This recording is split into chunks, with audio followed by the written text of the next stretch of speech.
Pranams, Maharaj. We are not able to hear the voice, Maharaj. Apologies.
Om Namo Narayanaya. Am I audible now? Jai Sri Ramakrishna. Thank you, Maharaj.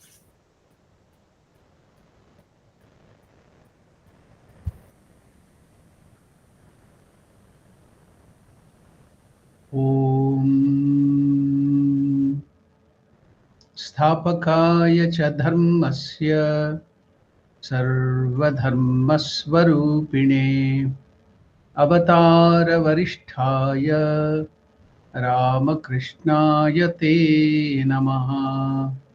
Namaskar to all of you. Welcome to the study of the life of direct disciple of Sri Ramakrishna, that is Swami Adbhutanandaji Maharaj. We will continue from where we had left in the last session.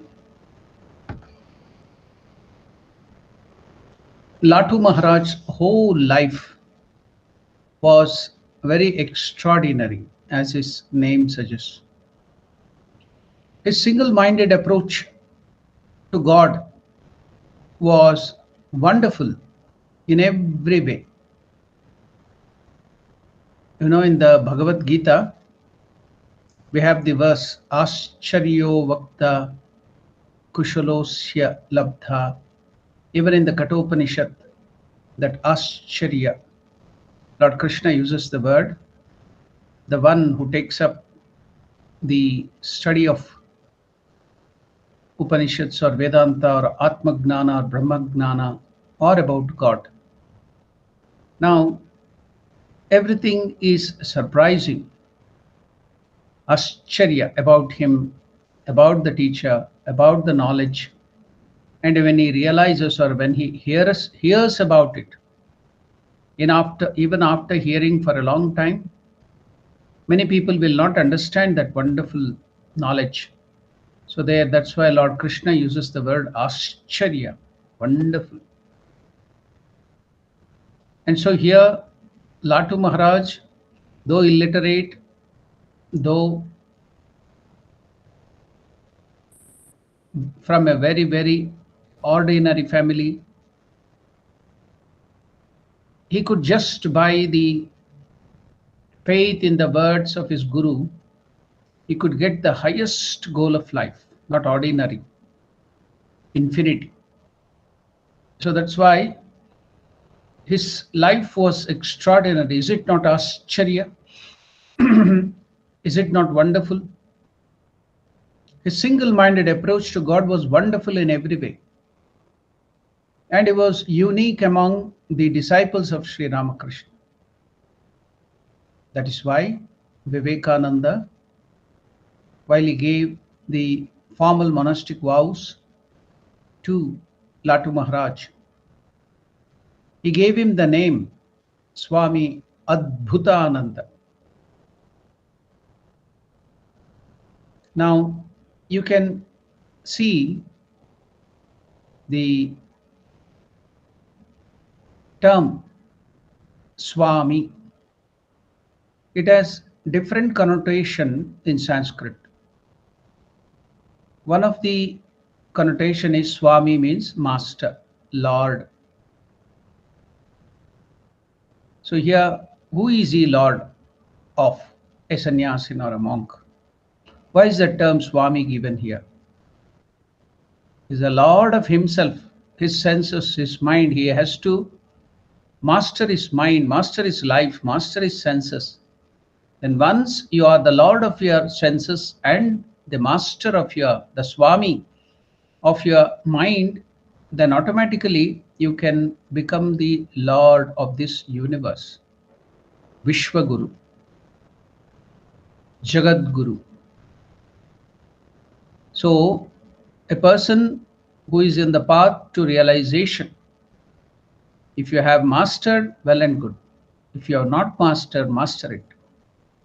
So that is the word Swami, the master or the Lord. Adbhuta Ananda. He who finds bliss in the wonderful nature of the Atman. So now when the term Swami, master of your mind, master of your senses comes, I remember revered Ranganathanandaji Maharaj, who later became the president of the whole order, Ramakrishna order. When he was in his 50s, 60s rather, 60s or 70s, when he used to be going around the world with his lecture tour on Vedanta all over the world.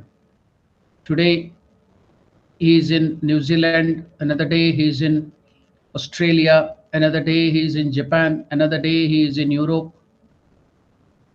So he used to be going around the whole world spreading the message of Vedanta.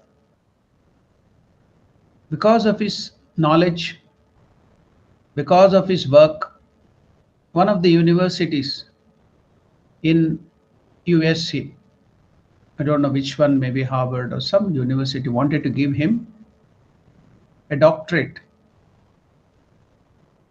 Now, he refused it. He refused that doctorate. Swami Ranganathanandaji Maharaj, he refused that doctorate. And when asked why did you refuse that doctorate? He told, my Gurudeva, who was his Gurudeva? Revered Ranganathanandaji Maharaj Gurudeva was one of the direct disciples of Ramakrishna. Swami Shivanandaji Maharaj, Mahapurusha Maharaj.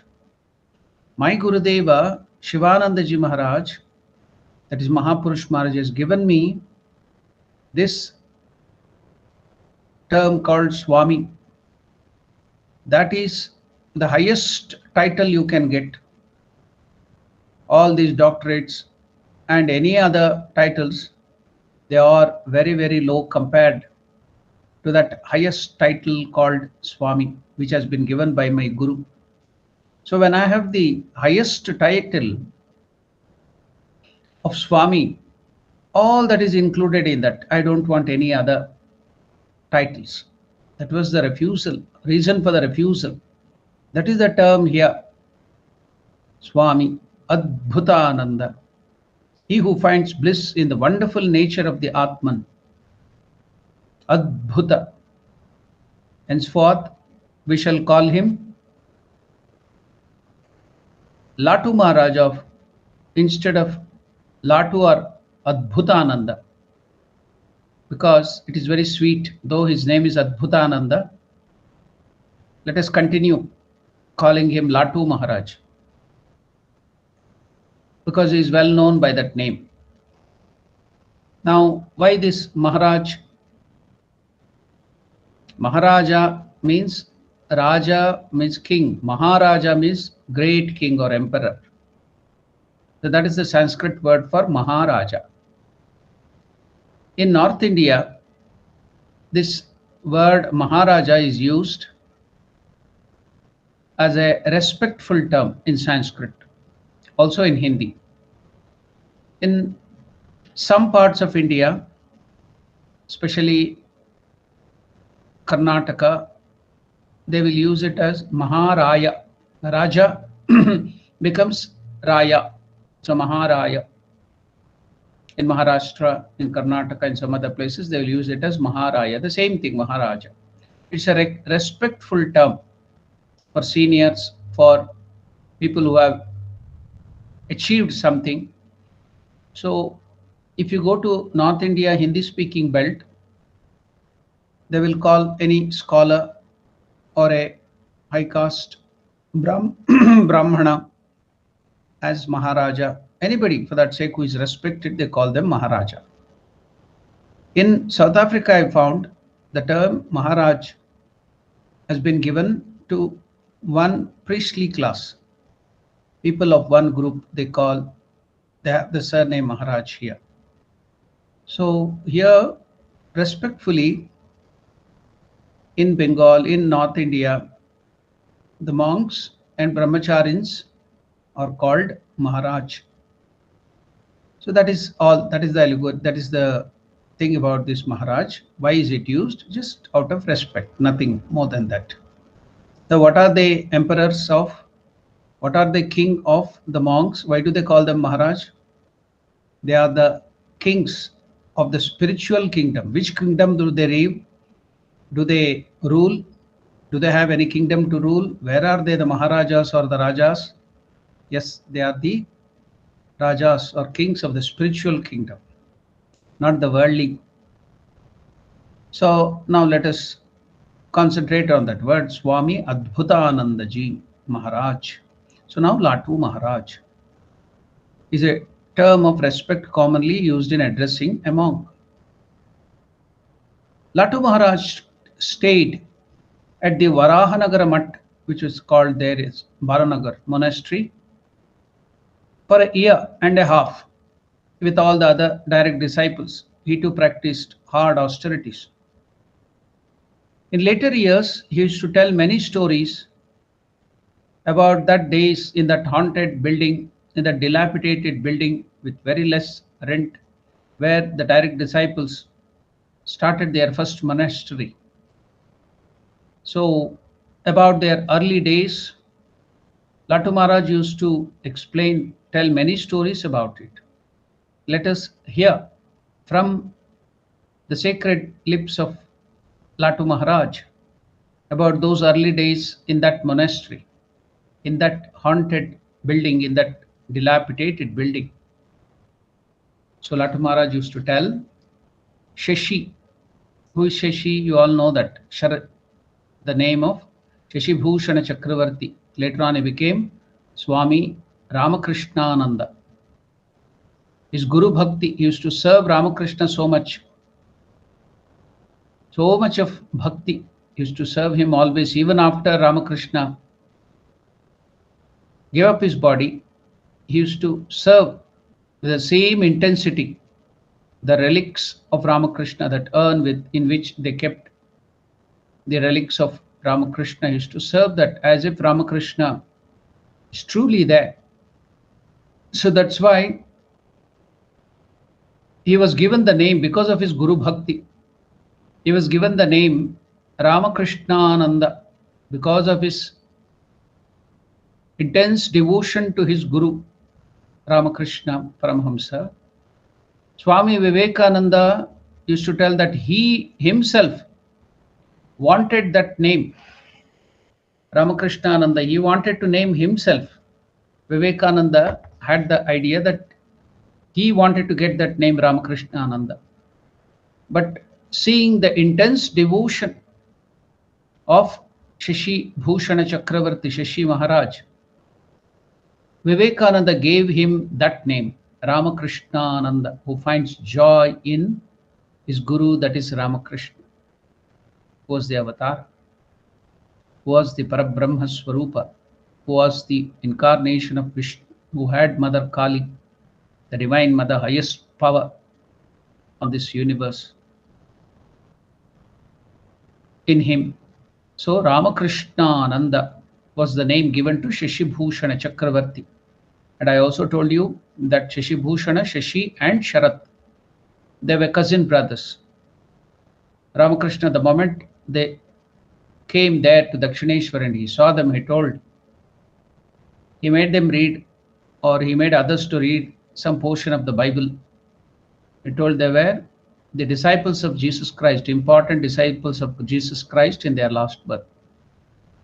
Whatever that might be, Shashi's Guru Bhakti was very intense. the devotion, the devoted service to the Guru. So now Latu Maharaj is explaining Shashi's performance of the Vesper service. What is the Vesper service? The Arati was something worth seeing. Everybody could palpably feel Master's presence when he was performing the Arati. Brother Kali, that is Swami Abhedananda, composed the mantra for Sri Ramakrishna's worship. Earlier, while Arati was being done, they used to sing one Lord, Shiva, Vishnu, Maheshwara, a song on Lord Shiva which is sung in the monasteries in northern India, Himalayas, which is Brahma, Vishnu, Sada Shiva, Hara Hara Hara Hara Mahadeva, Jai Shiva Omkara, Hara Shiva Omkara, Brahma, Vishnu, Sada Shiva, Hara Hara Hara Hara Mahadeva, Jai Shiva Omkara. So that I have read it into Raga and it is sung, it is there. So that was that song which was used for the Arati earlier. When Brother Kali or Swami Abhedananda, who was a great scholar in Sanskrit, he composed many mantras, many stotras in Sanskrit for Sri Ramakrishna's worship. And Swami Vivekananda himself composed the Arati for the evening Arati, Khandana Bhava Bandhana. So then all that things were introduced. But before that, they were singing this traditional song, Jai Shiva Omkara, for the Arati. Now, after Swami Abhedananda composed the mantra for Sri Ramakrishna's worship, and ever since then the worship has been conducted with these mantras. In those days, all the direct disciples, while they were in the monastery, they had lot of respect and love and affection towards each other, and they had so much of love and affection, and they loved dearly everybody, that if perchance someone got angry with someone else, that anger did not last long. Ramakrishna used to tell how should be the anger of a sadhu. Who is a sadhu? A good person who loves God. Anybody who loves God, anybody who is going to realize God is a sadhu. Anybody, you, all of you can be sadhus if you really love God. If you are going towards realization of God, all of you can be called sadhus or sadhvis. Now, how should be the anger of a sadhu? Yes, all these things, anger, lust, greed, everything will be present in all of us. Otherwise, we can't call ourselves human beings. But that will be in our control. It comes, they use it, the sadhus or the godly people who are going towards God, they will use it for the sake of service of the God. That's all. Anger, when you get angry, why should you get angry with the worldly people? For worldly things, get angry with God. Turn your anger towards God. Tell, oh Lord, why are you not giving me your vision, your darshana? So get angry with God, fight with God. Instead of fighting with the worldly people and getting hurt, fight with God. See, if you wrestle, if you fight with the sandalwood, then you will get the fragrance of the sandalwood. If you fight with the filth, then you will get the fragrance of the filth. So instead of fighting with the worldly people for worldly things, why don't you fight with the Lord? Why don't you turn your angers to God for the sake of God, for the vision of the God? At least that much of time you are meditating, you are thinking of God. So constantly turn everything. That was what Ramakrishna used to tell. And Ramakrishna used to tell how should be the anger of a sadhu. The anger of a sadhu is just like the line drawn on the water. You draw a line on the water for even some second or millionth of a second, you can see the line there. After that, it vanishes. It is not there. How will be the line drawn on the water? So that was the illustration of the example given by Ramakrishna. How should be the anger of a good person, sadhu? All of you are sadhus because you are coming here to hear this thing only because you love God, you want to realize God. Otherwise, why would you be here early in the morning? Especially in South Africa and other places, it is 6:30. Early in the morning, you have to get up and hear. Why? Because you really love God. That's why you have come here. So how should be our anger? Ramakrishna tells it should be just like the line drawn on a water. It should be seen, but it should not affect us. It should be in our control. It should be used for the purpose of protecting us, defending us, or to teach some lesson to the children or some unruly people. So as Ramakrishna used to tell, do not bite, you can only hiss. So that story is a different story. Now let us see how did the monastic members in Ramakrishna mission at that time, Varahanagara monastery, live. So perchance somebody gets angry with another direct disciple. Someone got angry with someone else. That anger did not last long. That's how the direct disciples are putting the teachings of Sri Ramakrishna into practice. So why is this to be mentioned here? Because we can all learn it. Yes, anger will be there, lust will be there, greed will be there, the Arishad Varga will be there in all of us. But we have to learn to turn it towards God or bring it into our control. Jealousy will come. Then the moment you can turn that jealousy towards God or for a higher purpose, use that as a healthy competition. He is moving forward in worldly life. I am not moving forward in God realization. So if he is earning more money, I will earn more merit, punya. If he is earning more wealth, and if I am jealous, then let me turn that as a healthy competition. I will earn more punya or more love of God. I will earn more grace of God by doing more japa, more meditation. What if he does work hard and get more money and more wealth and more cars? I will get the grace of the Lord Vishnu, who is the Lord of Lakshmi. Mother Lakshmi, I will get the grace of Mother Lakshmi. Saraswati. Saraswati is the goddess of knowledge. I will get more knowledge. Lakshmi, goddess of all the wealth and money. If she is my mother, if I have my mother Lakshmi, then the whole wealth of the universe is mine. What is the wealth that person has? So you can transform your greed, your jealousy in this way towards God for a higher purpose. Everything can be made positive. Every negative aspect in us can be made positive. See, by learning the lives of the direct disciples, we can learn all these things. So their anger with one another or anybody else would be just like the line drawn on the water. It is there, then it's gone. So that should be the anger and other things in us too. Should not continue that anger. It is only to show off, to teach the lesson to the children, just a phase. So when I used to be looking after the students, yes, they will be mischievous. They are all adolescent students. You know how difficult it is to control the adolescent student. I had to control them, 150 of them for 23 years. So I had to look after them. They will not go to the college properly. They will not study.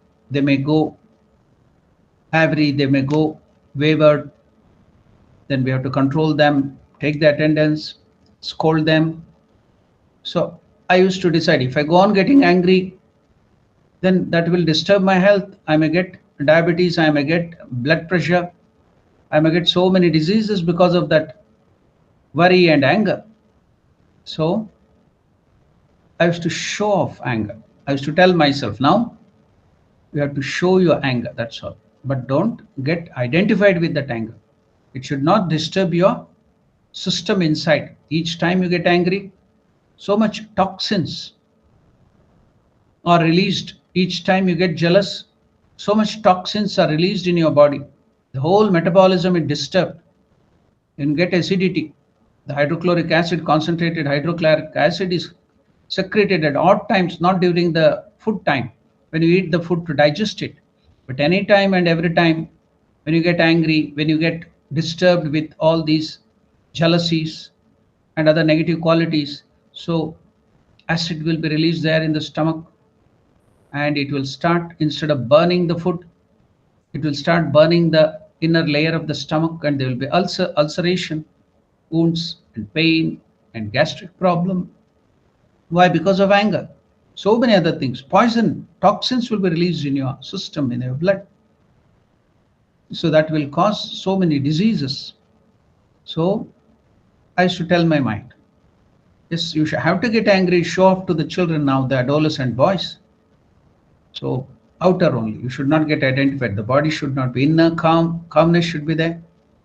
Externally, you should show anger. That's all. So it should be under your control, just for controlling those people there whom you want to, who are under your supervision. Now, very often, Latu Maharaj is telling our topic of conversation would be Master's transcendent love.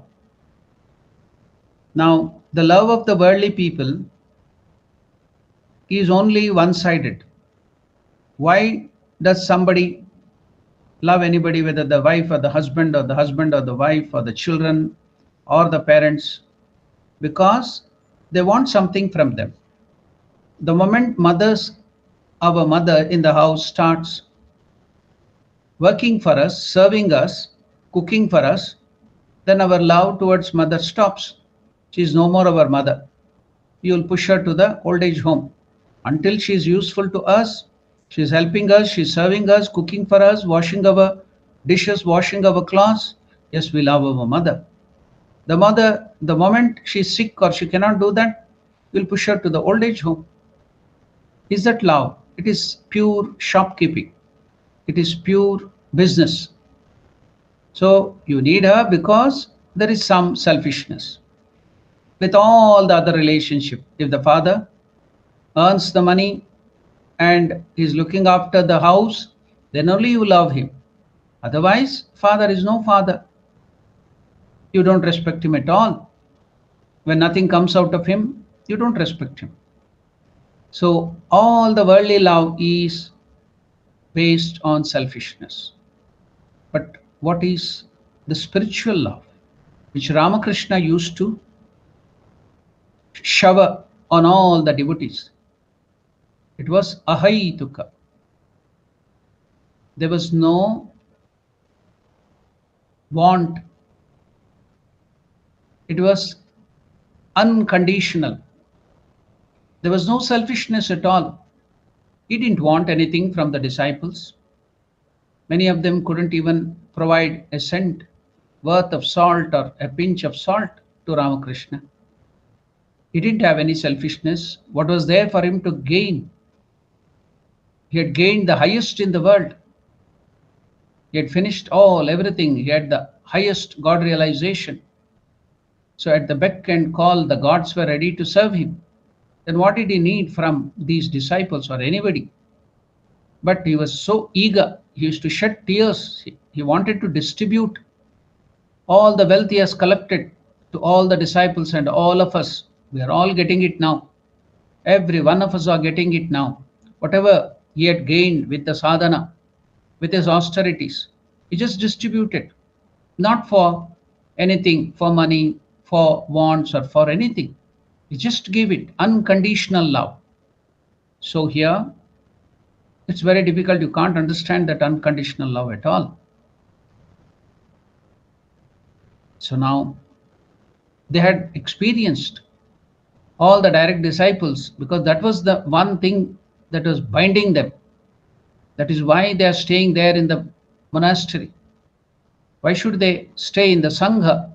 Because it is the love of Ramakrishna, that unconditional love, unselfish love was binding. Why still that Sangha or the order is growing, which started 125 years back or 130 or 140 years back, is still running, is still going on, it is increasing everywhere, all over the world.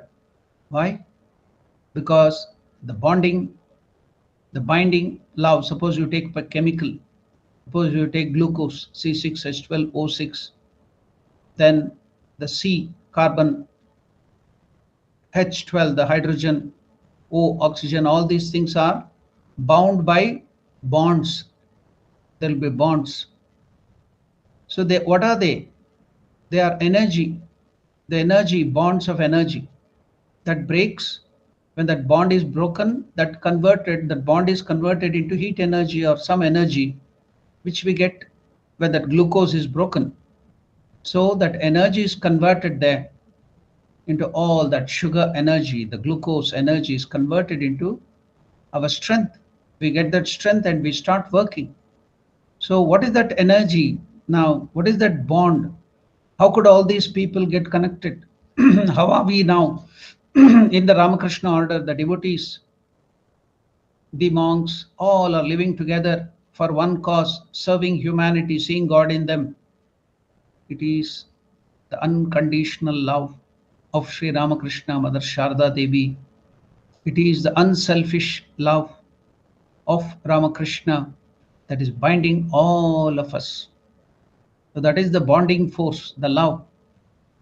How does the family run? It is the unconditional, unselfish love of the mother and the father which is binding that family. Otherwise, if everybody becomes selfish, each for themselves, what happens? Now you see the family, divorces, breaking up, father for himself, mother for herself, children for themselves, just like animals. What is the difference between animal life and human life? The moment the bird gets its wing strong, it will give up the father and mother and go away. Then no father, no mother. So should we live a life like that? So the unselfish love of the mother is binding the whole family. So I shall give you one example on the Mother's Day, because yesterday was Mother's Day. So how is the mother to be remembered? How the mother binds the family. So without unselfishness, the mother is not called a mother at all. Because of her unselfishness, we call her God, goddess. The highest manifestation of God is mother and father. First comes mother. So that is what we were discussing yesterday during that Mother's Day. So I will tell you one real-time story by which you can see the love of mother, how that love of mother binds the family, how it is unselfish. Swami Vivekananda used to call unselfishness is God. So the more unselfish you become, the more you go towards God. The more unselfish you are nearer to God. You become God yourself. So mother and father are respected, especially the mother, because of her unselfishness. Let us see that, how she binds the whole family. It's a real-time story. After his father's death, the son decided to leave his mother at the old age home, the nursing home. And he used to visit the mother once in a while to go and see, to pay the charges of the old age home, or if there is any want for the mother. Once the son received a call from the old age home And what was the call? Your mom is very serious. Please come and visit her. Son immediately went to the old age home and saw mom was very critical and was on the deathbed. Maybe she would survive only 5 or 6 hours from now. Now the son asked the mother, Mom, what can I do for you? Now the mother replied, my dear son, please install fan in the old age home. There are none. India, even to put a fan, AC is aircon is a very far off thing. Here, South Africa, we have the highest standard of the West. So we have aircon everywhere. But there in India, in the old age home, it's even difficult to put a fan. There will be no fan too. Now the mother is asking the son, please install fans in the old age home. There are none here in the old age home. Also, put a refrigerator, the fridge, for the betterment of the food, because many times I slept without food.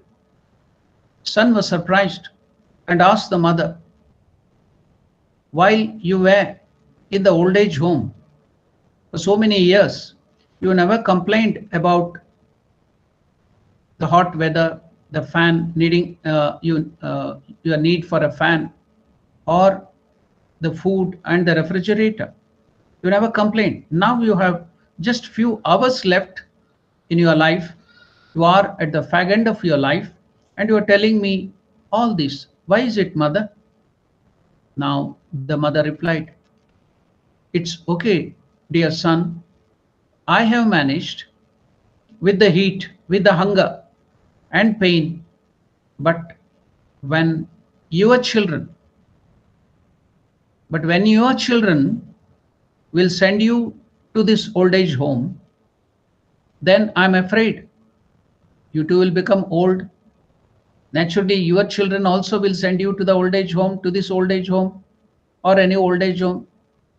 So I could manage all the heat and hunger, but when your children will send you to the old age home, I'm afraid, my dear son, whom I love so much, children, I'm afraid you will not be able to manage the heat and the hunger. So that's why the mother, though she had spent many days without food, I slept without food many days in the old age home, and I couldn't sleep properly because of the heat and cold. So now, when you come to the old age home, when your children put you to the old age home, the son asked her, surprisingly, mother, while you were here, you never complained. Now you have just few hours left, and why are you complaining now? And why do you want these things to be installed? You are no more living. It is only few hours. Then the mother replied, it is not for me, my dear child. It's okay. I have managed the heat and the hunger and the pain for many, many years. I have managed, I could manage, I can withstand. But when your children will send you here to the old age home, I'm afraid you will not be able to manage. So now you can see the feeling of the mother, the unselfish nature of the mother. The mother at the deathbed is worried that she could manage all this hunger and problem and sufferings. But how can my child? So she's asking, put the fan so that in future, when you come to the old age home, it will be necessary. You should not go hungry. See, can you feel the unselfishness of the mother? Yesterday was the Mother's Day. So how grateful should we be to our mother? So that is unselfish love. Now, the unselfish love of Ramakrishna towards all the devotees, towards all the monks, the direct disciples, was 1,000 times or million times more than that. At least the father and the mother have an iota of selfishness, that the children may look after them in their old age, or they may bring something to me. But Ramakrishna never had even that. He never wanted anything. He had got everything. The highest samadhi, God realization.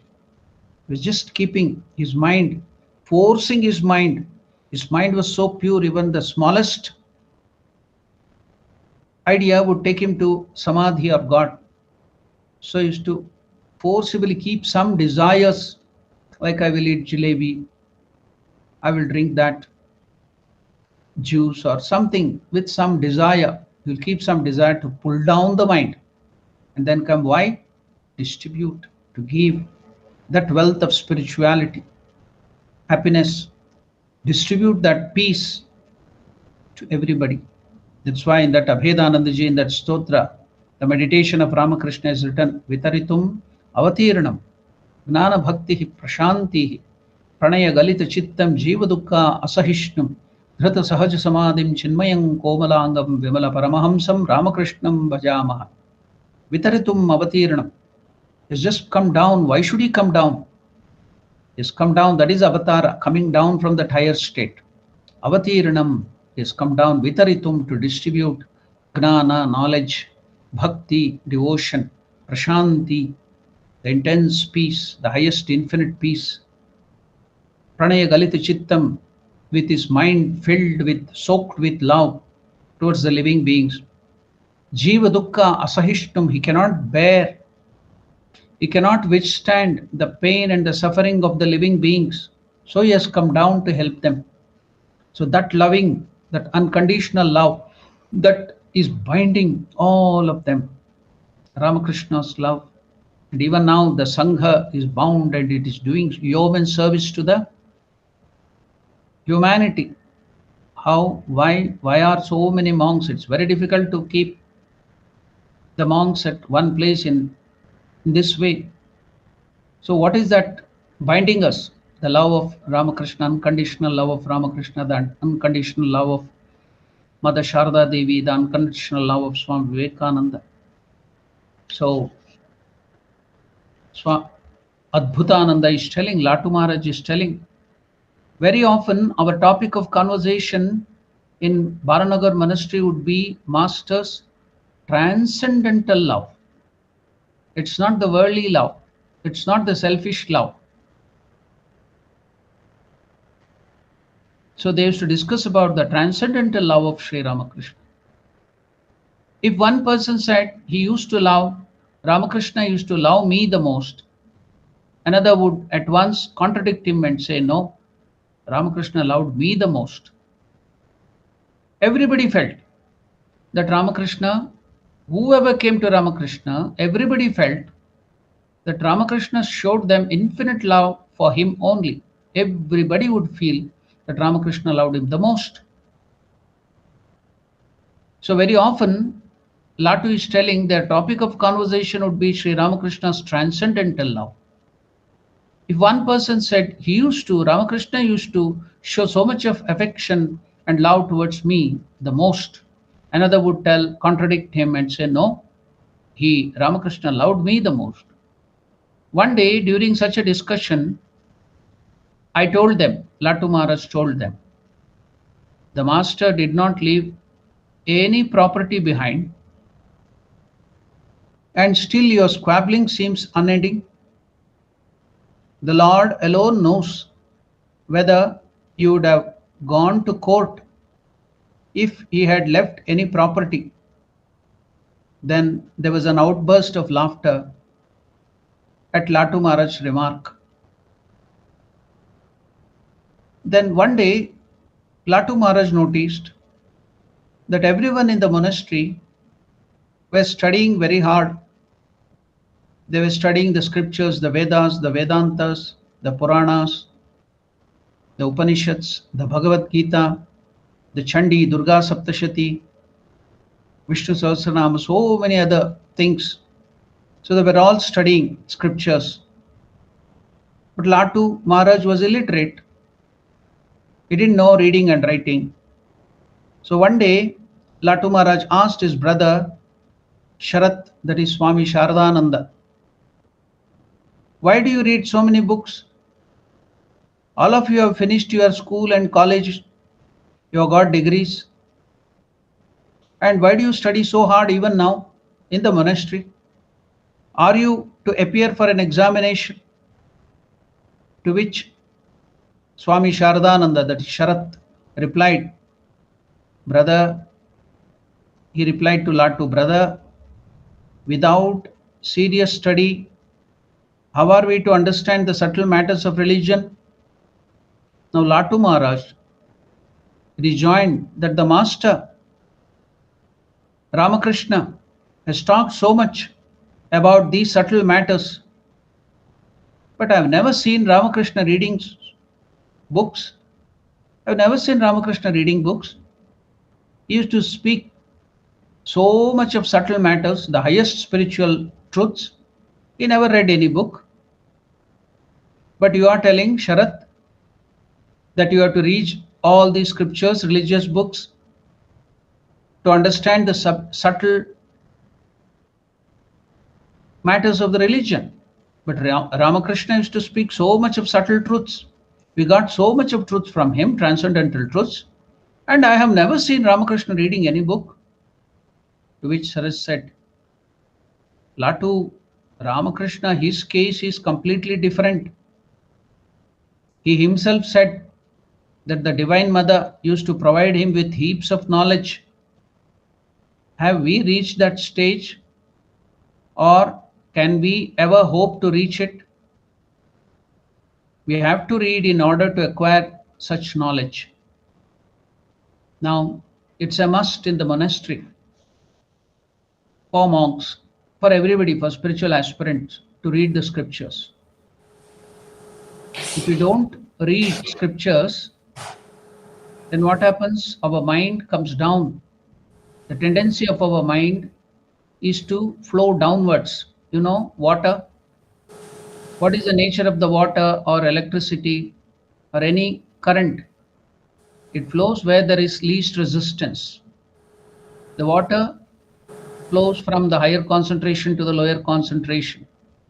Air current, water current, electric current, everything. Electric current flows from higher potential difference to lower potential difference. There is a potential difference created. So it always flows from higher level to the lower level. So naturally, likewise, our mind also will always flow towards the lower level, to the lower things, to the worldly things. Its tendency to flow down where there is least resistance.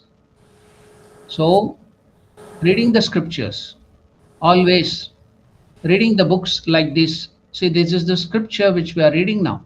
For us, the life of Ramakrishna, life of great disciples is scriptures. See, morning, if you read this, the whole day your mind will be kept at a higher level. It will never come down. So reading the scriptures is very, very important. So, but Swami Vivekananda tells the monasteries and the other religious things have come down. Why? Because of no shastras. Study. When you do not study the scriptures, that is the reason for the downfall of many monasteries. Why does it come down? Because of the knowledge, lack of knowledge. So at the ordinary level, people like Ramakrishna, people like Swami Adbhutananda, they could do that.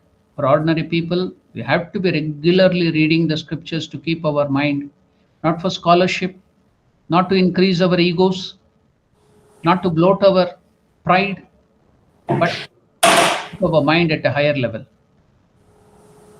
To protect our mind from running down to the lower level.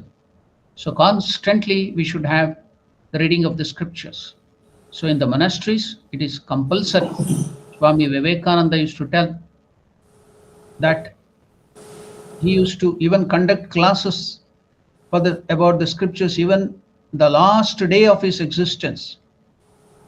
He will be dying, he will be giving up because of his Ichha Marani. He decided when to give up the body. On that day also, he taught the scriptures. He used to teach them grammar, he used to teach them the Upanishads, he used to teach them So is to take classes. Why? That is the only way you can keep your mind at a higher level. Now singing bhajans, satsang, it will raise your mind to a higher level quickly, but it will fall down immediately.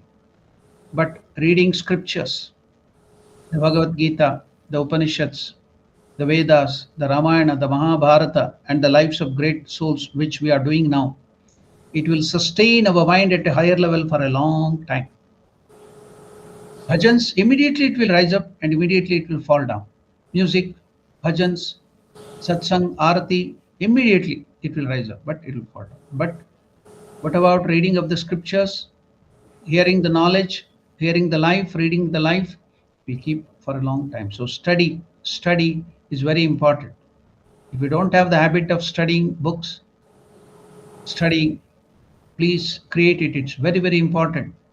Shastra, knowledge of Shastra is very, very important. That is one of the surest way of keeping your mind at a higher level, not for scholarship, not for pride, not for name and fame, but to keep your mind pure, to make your mind pure, raise it keep it at a higher level. So now you see the conversation here between Latu and Shardanandaji Maharaj. Shardanandaji Maharaj made it very clear to understand the subtleties of subtle matters of the religion, to keep our mind at a higher level. The study of the scriptures is very, very necessary. Now, Latu Maharaj did not leave the matter there. He continued his argument with Shardananda. Now, Latu Maharaj himself is telling, I did not leave the matter there, but replied, the master said that we get one conception of the truth through studying books, and quite another by spiritual experience, by sadhana, by japa and tapa. I think one of the mics of the mother Rajnima is on. Mother, can you put off the mic, please? Rajnima, your microphone is on. The sound of your house is entering here. Please, can you put off the mic, please? Now Latu Maharaj is telling, I did not leave the matter there, but I asked Swami Shardananda.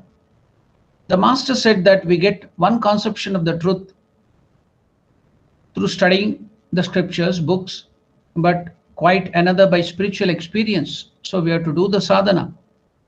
To which Shardananda replied, but also didn't master say that those who would be the teachers, the monks are the world teachers, Jagat Guru, Vishwa Guru. So they have to teach the world. Those who would be the teachers will have to study the scriptures as well. There was a statement of Ramakrishna. Why do we need study of the scriptures for the monks specially and for the devotees?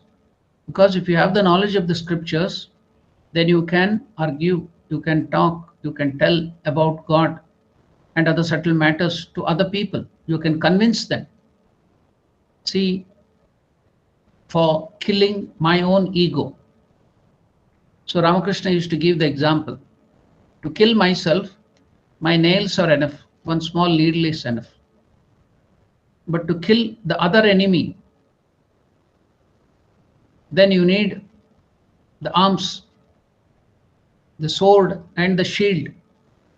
You need the sword and the shield and the gun and the protective armaments if you want to fight many other enemies.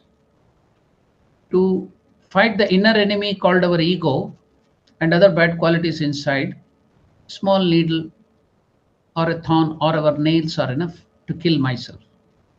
But to kill the outer enemy, many people that here to kill the ego, to convince the people, outside people. So the needle is not enough. So your little knowledge will not do. Then you have to study the scriptures. Then only you can teach people. They will ask so many questions. You have to convince them. You have to remove the doubt of many people. So you have to study the scriptures. Then you will be in a better position to understand the scriptures, to understand the subtle matters of the scriptures and religion. And when somebody asks you, you can create faith in them. You can teach them, you can tell about God. So you can do a lot of service to them by that That's why we need scriptures. Why should we study the scriptures? Another reason for that, Latu Maharaj is telling that just your realization, you can just meditate, do the japa and get the knowledge. But Sharadananda Ji Maharaj is telling, yes, that is for yourself, for your conviction. But what about the monks? Have to be the world teachers. They should be teaching religion to other people. Then if you don't study the scriptures, then you cannot do that properly. Sharat replied, when Latu Maharaj told, the master said that we get one conception of the truth to studying books and quite another by spiritual experience. Then Sharat said, Sharadananda Ji Maharaj said, but didn't Sri Ramakrishna also say that those who would be the teachers will have to study the scriptures as well? Then Latu Maharaj told, then I realized that men understand differently according to their mental constitutions, and that the master taught, Ramakrishna taught each one according to his own nature. From then I would not argue about this matter. I kept quiet. So now we learned so many things why we need to study the scriptures. As another example given by Ramakrishna was the elephant has the inner teeth to chew its own food, but there will be the tusk, the outer, that is also the tooth, the outer tooth. Why? To fight the enemies, the outer enemy. It is enough for the inner teeth to digest its own food. What about to do the outer work? It needs the tusk. So likewise, the monks and the world teachers who want to teach the world, it's not just out of ego teaching the world, but to spread the knowledge of the scriptures and God, so that they can also come out of the misery of their life. Then you should read scriptures, you should have the knowledge of scriptures. You'll be in a better position to convince them, to create faith in them, in God. So the highest service one can do, the highest service, meritorious deed, the highest punya is from spreading the name of God from house to house. Why?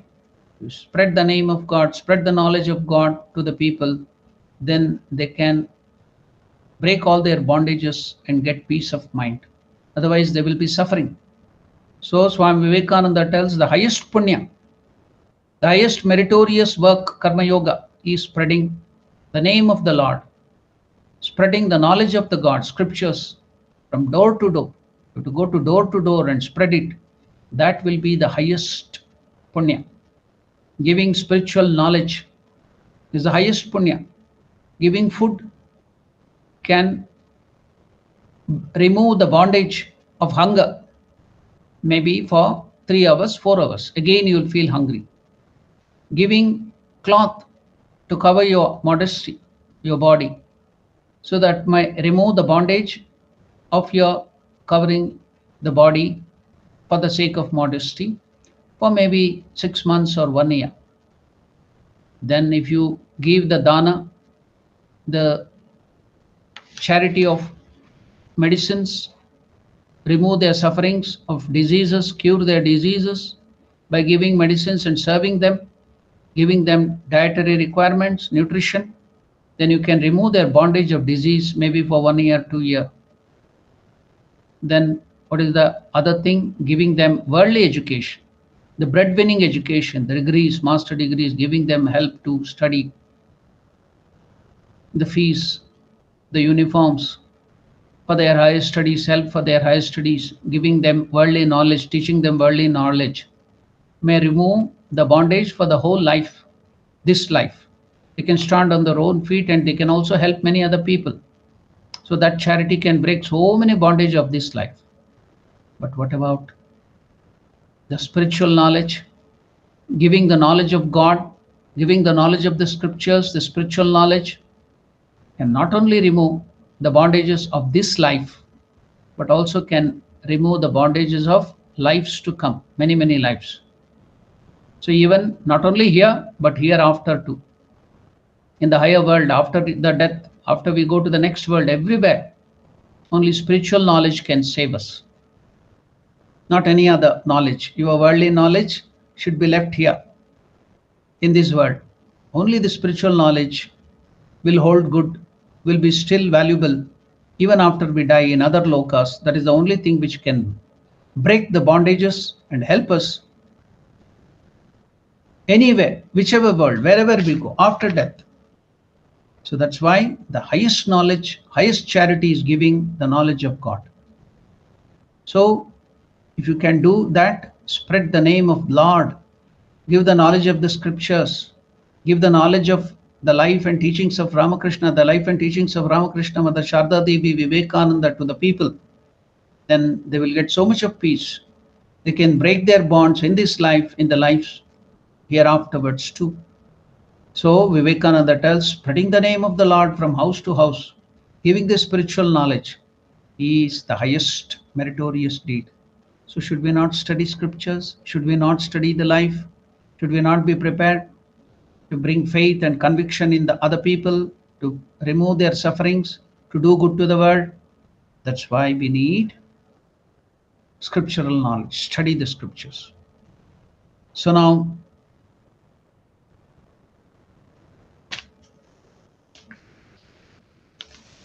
let us see what Latu Maharaj is telling about the days of monastery in Baranagar.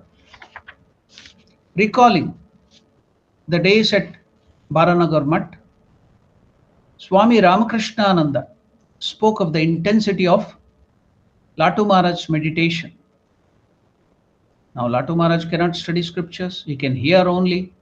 If somebody is explaining, expounding it, he could hear, but he couldn't study.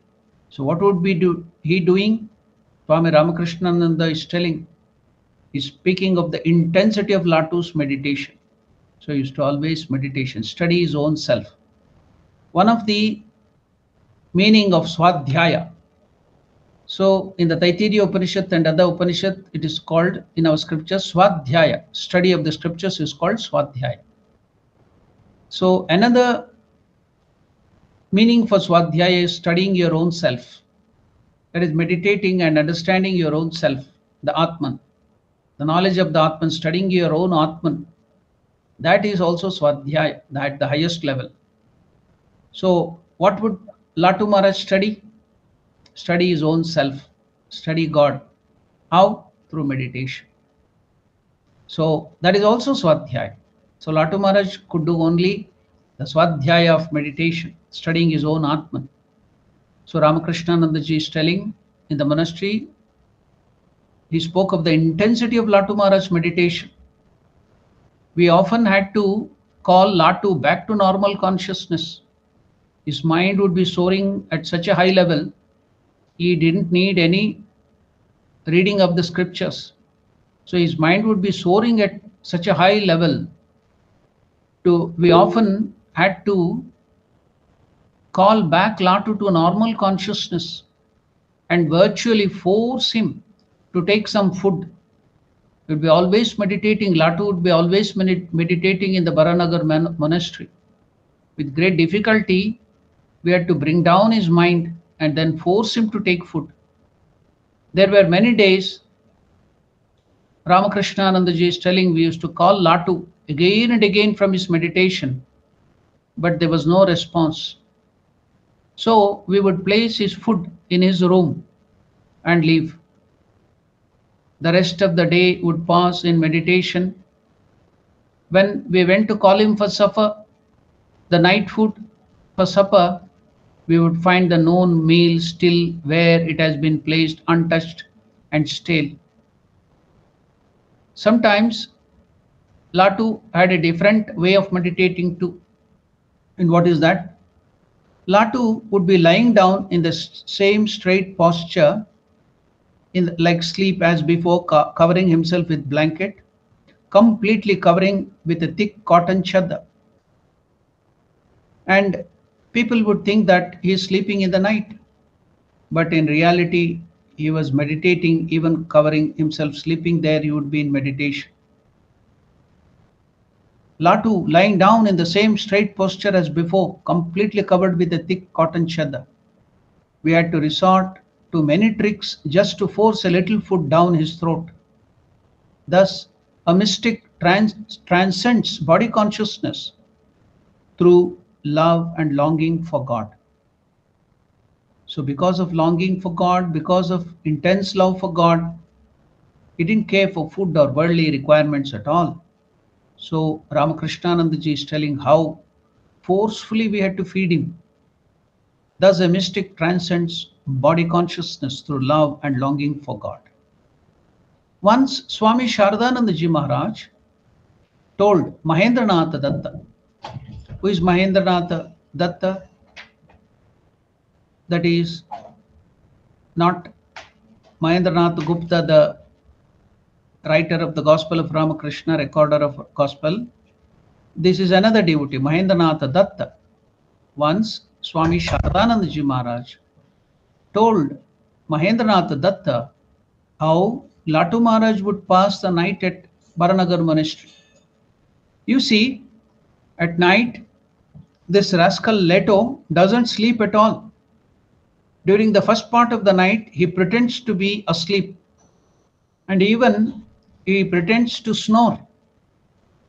But he keeps his rosary always with him. The Japamala, he used to keep the Japamala, the rosary always with him. And when others are asleep, he would get up, sit up, and start counting his beads and go to meditation. One night I heard the ticking of the beads when you are turning the beads like this. So that will be in the dead of the night, because it is so silent, pins drop silence. Even the counting of the beads, pushing of the beads also will create a ticking sound. So the ticking of the beads, one night Sharadanandaji Maharaj is telling, at the dead of the night I heard the ticking of the beads and thought a mouse might have come in the room and is nibbling somewhere. When I gave a rap to chase the mouse, that rat, when I gave a rap on the ground so that I can chase the mouse, the sound stopped. The ticking of the sound stopped. A little later, the ticking began again. This went on for a while, and I began to suspect that it might not be a mouse. The next night, Sharadanandaji is telling, I stayed awake and was very watchful. The moment I heard the first tick, because there was no electricity, there was nothing, so he had only the matchstick. I struck a match and found Leto sitting up and counting the beads. Then I laughed. Ah, you Leto, you mean to surpass us all when we are sleeping?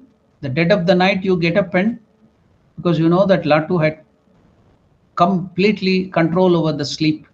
He would not sleep at all.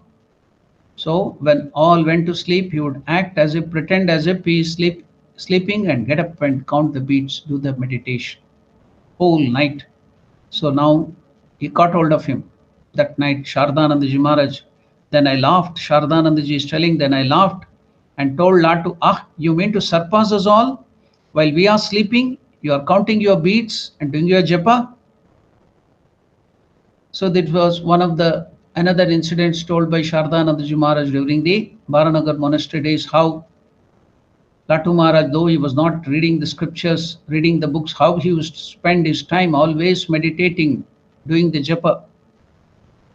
A monk does not respect another monk if he lacks spirituality. From the following stories told by Swami Turiyananda, another direct disciple, Swami Turiyananda. So he is telling this story. It is clear that he had great regard for Latu Maharaj. See, though all these other monks were all well read, they had degrees and master degrees, they were very intelligent, they had the knowledge of scriptures. Latu has none. He was just a shepherd boy. He served his guru, he used to meditate, that's all. So even then, all the other direct disciples had great respect towards Latu. Why? A monk does not respect another monk if he lacks spirituality. So no scriptural knowledge, no worldly knowledge, but intense spiritual knowledge, spirituality. So from the following story, told by Swami Turiyananda. It is clear that he had great regard, Turiyanandaji had great respect and regard for Latu Maharaj. Many of the brother monks were leaving the monastery at Baranagar to practice austerity. So most of them, they would stay here for some time. Then they would move towards Himalaya, towards Puri Jagannatha, towards Varanasi, towards other places of pilgrimage for intense tapasya. They used to walk all that 1,000 kilometers, beg food, do the parivrajana, go to that place and meditate. So they used to do that pilgrimage too. So now, many of the brother monks were leaving the monastery at Baranagar to practice austerity at different places of pilgrimage and in the Himalayas. Few of the monks even would go to Tibet and other places too, thousands of kilometers away. Now, Turiyanandaji is telling, I too felt an urge to meet holy men in other places of India. As I was thinking this over, now he was just thinking, he wanted to go out and meet holy men. Turiyanandaji is just thinking, he had that thought in his mind, I should go out to meet holy men to different pilgrimages. As I was thinking this over, a voice said from within me, where will you find such a sadhu as Latu? Can you find a greater sadhu, a man of God realization than Leto? Can you find more greater sadhu than him? Who's always meditating, who has always realized, he has realized God just by the Guru Bhakti, by service to Sri Ramakrishna, by faith, mere faith in the words of the Guru, he has realized the highest. Can you find a greater sadhu than Latu? Where will you find such a sadhu as he? Startled, I turned my gaze and saw Latu Maharaj lying down, covered with a thick cloth, deep in meditation. Immediately the thought came, where indeed will I find such a sadhu like Latu? The very same moment, Latu Maharaj spoke out, where will you go, my brother? It is better to engage yourself in tapasya here. That time I stayed at the monastery. Even Latu, in that meditation, deep meditation, whatever the thoughts in the mind of Turiyanandaji, he could read the mind of Turiyanandaji. Such was the intensity of his meditation and spiritual upliftment that he could read the mind of Turiyanandaji Maharaj. After that thought came to him, as Turiyanandaji was thinking that I have to go to different places of pilgrimage and meet holy men, a voice said from within me, where will you find such a sadhu as Latu? Startled, I turned my gaze and saw Latu Maharaj lying down, covering himself with a thick cloth, deep in meditation. Immediately, the thought came, where indeed will I find a sadhu like him? That very moment, the same moment, Latu Maharaj spoke out. Why? How? He could read the mind of, in the meditation, he could read the mind of Turiyanandaji. So Latu Maharaj, in that meditation, covering his body like that and lying down, he would not show to the people that he is meditating, but he would cover and sleep, and there too he used to meditate. You please don't try that. You are not adept, then you may sleep nicely. Don't imitate Latu Maharaj by covering your, on the bed, covering your body with the blanket. I'm going to meditate like Latu Maharaj. Please don't try that, because you will go into sleep. You are not adept in meditation, because he had controlled sleep due to the grace of his Guru. He had controlled the sleep completely. We have not done that. So don't try Latu's method. Sit down and meditate properly. So now, in that posture of meditation itself, Latu told, immediately came the voice. The very same moment Latu spoke out, brother Turiyananda, where will you go? It is better to engage yourself in tapasya here. He came to know that though Turiyanandaji has not told about it, Latu Maharaj came to know he could read the mind, just like his master. Just like Ramakrishna could see the inside, outside, everything of a person. He could read the mind of Turiyanandaji and told, my brother, where will you go? It is better to engage yourself in meditation, tapasya, and japa here. So Turiyanandaji tells, that time I didn't go anywhere, I stayed at the monastery. Another day, in the course of conversation on spiritual things, Turiyanandaji told, we were conversing about spiritual matters. We would meditate, we used to study scriptures, and we used to do the japa, do the puja, worship. Sometimes we used to do the conversation on spiritual matters. We used to talk about our meditation, realization about the scriptures. So another day, in the course of conversation on spiritual things, Turiyanandaji remarked, the Lord is free from faults such as partiality, cruelty, and the like. So in the conversation, Turiyanandaji Maharaj told that the Lord God is free from faults such as partiality, cruelty, and the like. Only we human beings have all these things, but God is free from faults such as partiality, cruelty, and the like. Now, Latu Maharaj did not say anything then, but after the gentleman to whom I was talking had gone, because if he argues and put down his argument, then Turiyanandaji might be insulted in front of that householder devotee who had come.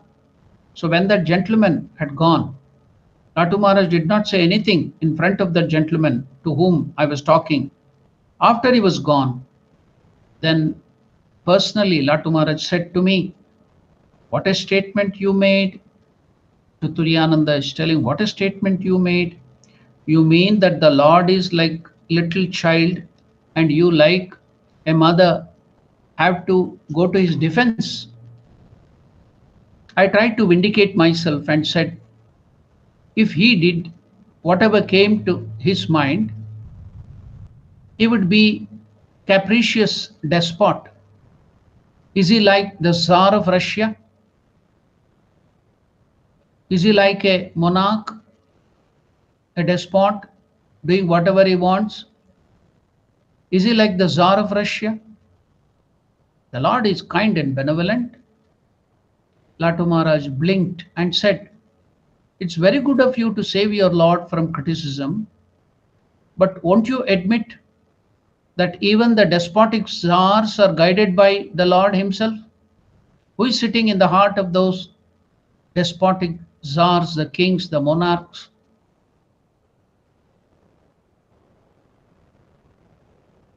And who is guiding them? Isn't it the Lord? Is not everything happening according to the will of the Lord? It's very good of you to see. He doesn't have any knowledge of scripture. Swami Turiyananda, from his childhood, is practicing Vedanta and scriptures only. But even such a great scholar called Turiyananda couldn't keep up with the argument of Latu Maharaj. Now Latu Maharaj is telling Turiyanandaji, blinked and said, it's very good of you to save your Lord from criticism. But won't you admit that even the despotic czars, even the bad people, the monarchs, are guided by the Lord himself? What a wonderful light he threw on the issue. His words remained with me as if had been chiseled permanently on a stone in my heart. So, see, the holistic way, you may tell, yes, these are bad people, these are good people, God doesn't have all these things. But who is the one who is behind the bad people? Is anything happening in this world without his will?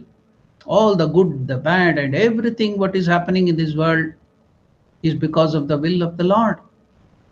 What an argument. Swami Turiyanandaji, such a great scholar. But Latu Maharaj here is just an illiterate, not studied any scriptures, doesn't have any knowledge of these literal things.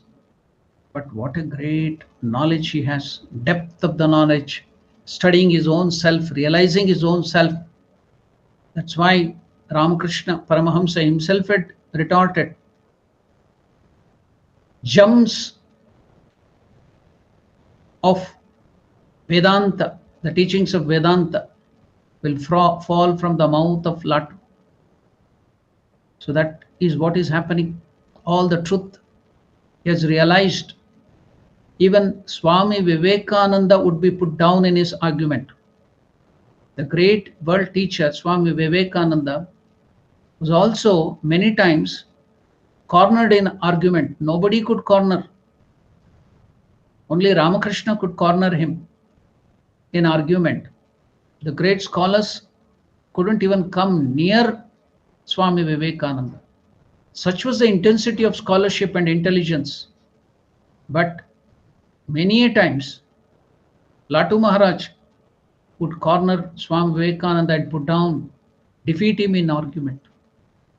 So can you see now how great is the knowledge of Latu Maharaj, who was illiterate just by meditation, just by spiritual practices, just by the service to the Guru.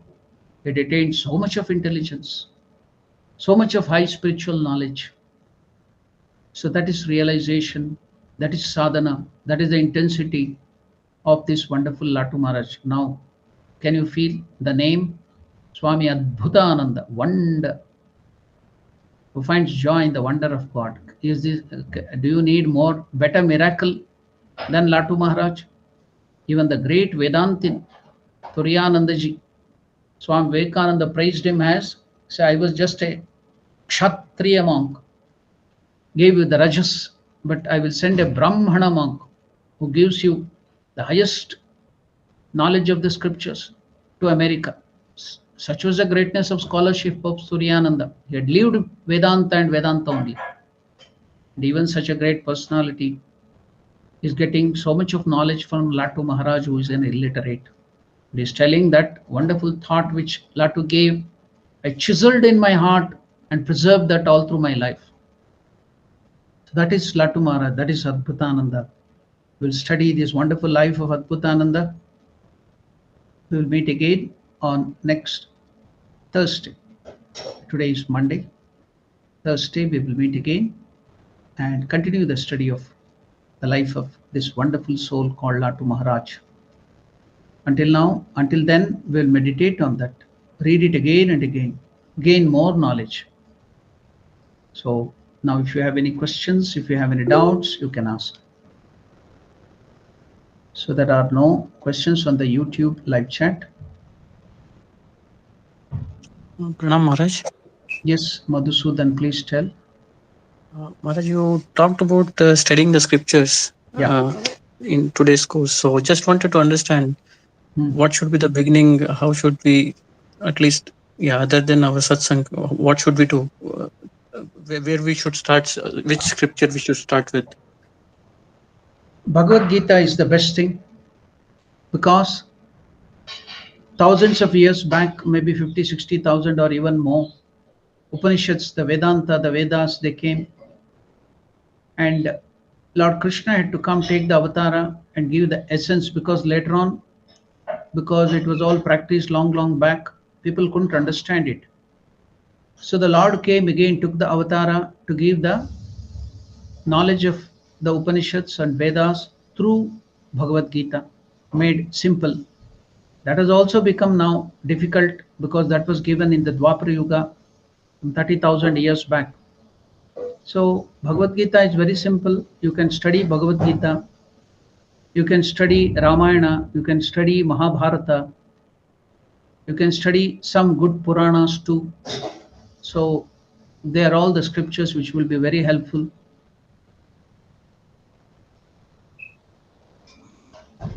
Okay, Maharaj. Thank you, Maharaj. Yeah. Any other questions?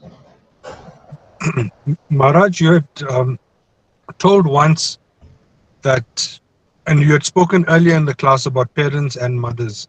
Yeah. And you had spoken about parents and pilgrimage later on in their lives, Swamiji. Can you please remind us of its importance and how and why it should be done? Now the parents have given up everything sacrifice their own life, their luxuries and everything for the sake of the children. They don't go anywhere to pilgrimages because they have to serve the children. So it is a bounden duty of the children to take them to the pilgrimage where they get spirituality, where they get peace of mind.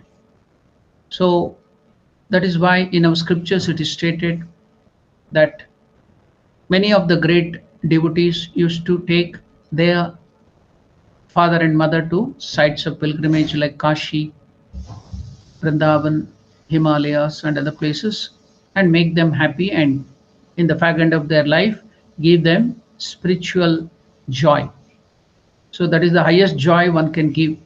You can give gold, you can give property, but that will be of less value to them. They have done that themselves.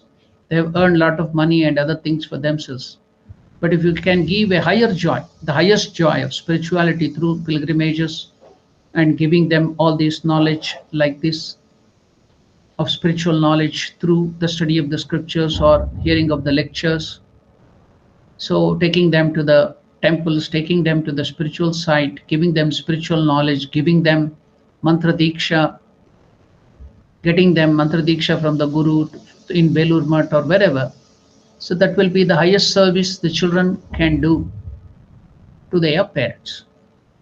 Even Lord Krishna also took Mother Yashoda and other people to pilgrimages. Though he was the Lord, he did that to his mother.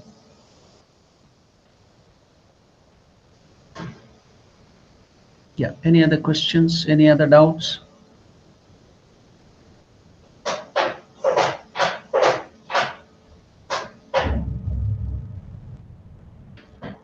Okay, if there are no questions, no doubts, then we can conclude with the prayer. Om Priyatam Pundarikakshaha Sarvayagneshwaro Harihi Tasmin Tushte Jagat Tushtam Prinite Prinitam Jagat Harihi Om Tat Sat Sri Ramakrishna Arpanamastu. Om Namo Narayana.